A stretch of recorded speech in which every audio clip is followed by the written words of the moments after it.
네, 관련 소식 좀 더 알아보겠습니다. 사회 2부 김단비 기자 나왔습니다. 네. 김 기자, 이선균 씨 소식이 전해진 게 정확히 네. 언제입니까? 네, 경찰 신고가 들어온 건 오늘 아침 10시 12분쯤입니다. 네. 아내인 배우 전혜진 씨에게 남긴 유서로 추정되는 메모가 있고 어제 집을 나가 들어오지 않는다는 내용의 신고였습니다. 신고자는 소속사 대표였습니다. 차량이 보이지 않는다는 신고 내용을 바탕으로 출동한 경찰은 얼마 지나지 않은 10시 30분쯤 서울 종로의 한 공원에 주차된 이 씨의 차량을 발견합니다. 그리곤 그 안에서 숨진 이 씨를 발견했습니다. 이선균 씨가 성탄절 전날까지도 3차 밤샘 조사 받았던 거죠. 네, 이선균 씨는 숨지기 전 모두 3차례의 소환 조사를 받았습니다. 마지막 조사가 지난 23일이었는데요.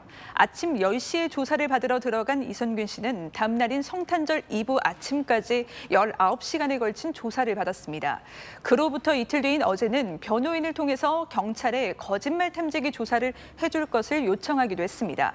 마약 투약 혐의를 놓고 유흥업소 실장의 주장과 자신의 진술이 서로 엇갈리는 상황에서 억울하다며 누구 말이 맞는지 가려달라는 취지였습니다. 네, 마약 검사에서는 음성 판정 받았고 또 거짓말 탐지기 요청까지 했습니다. 네. 강경 대응에 나서는 모습이었는데 갑자기 숨졌어요. 네, 거짓말 탐지기 조사를 요청했다는 소식이 전해진 직후부터 밤사이 이 씨를 둘러싼 새로운 의혹들이 제기되기도 했습니다. 이선균 씨가 빨대를 이용해 코로 흡입하는 것을 봤다는 유흥업소 여실장의 진술과 함께 이 씨도 경찰에서 코로 흡입한 사실은 맞지만 수면제인 줄 알았다고 진술했다는 한 언론사의 보도가 있었습니다. 이어서 이선균 씨와 유흥업소 여실장이 지난 9월 나눈 통화 녹음 파일이 한 SNS 방송을 통해 공개가 됐는데요. 이선균 씨에겐 심리적 압박 요소로 작용했을 수 있어 보입니다. 여기에 이 씨가 주연을 맡아 개봉을 앞두고 있던 영화 2편이 마약 투약 혐의로 입건된 이후 상영이 어려워진 문제 등도 이 씨를 힘들게 한 요인으로 작용했을 겁니다. 경찰 수사에서요. 무리한 부분은 어떤 건지 문의하는 분들도 많이 있습니다. 네, 이선균 씨에 대한 수사가 알려진 건 바로 본격적인 수사가 시작되기 전 피의자 신분이 되기 전 내사 단계였습니다.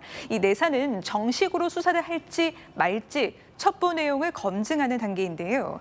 내사자 신분이었지만 유명 배우의 실명이 거론되며 그 파장은 컸습니다.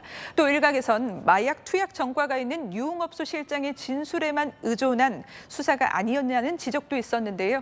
수사를 맡아온 인천경찰청 관계자는 절차에 따라 수사했고 무리한 수사나 강압적 수사는 없었다고 밝혔습니다. 다만 이 씨가 돌연 숨지면서 경찰 내부에선 당혹스러워하는 분위기도 읽힙니다. 그러면은 앞으로 수사는 어떻게 되는 겁니까? 네, 이 씨가 숨졌기 때문에 이 씨에 대한 마약 투약 혐의 조사는 공소권 없음으로 수사가 종결됩니다. 대신 이 씨가 숨졌어도 이 씨를 공갈 협박해 각각 3억 원, 5천만 원을 받아낸 혐의를 받는 유흥업소 여실장과 20대 여성에 대한 수사는 그대로 진행됩니다.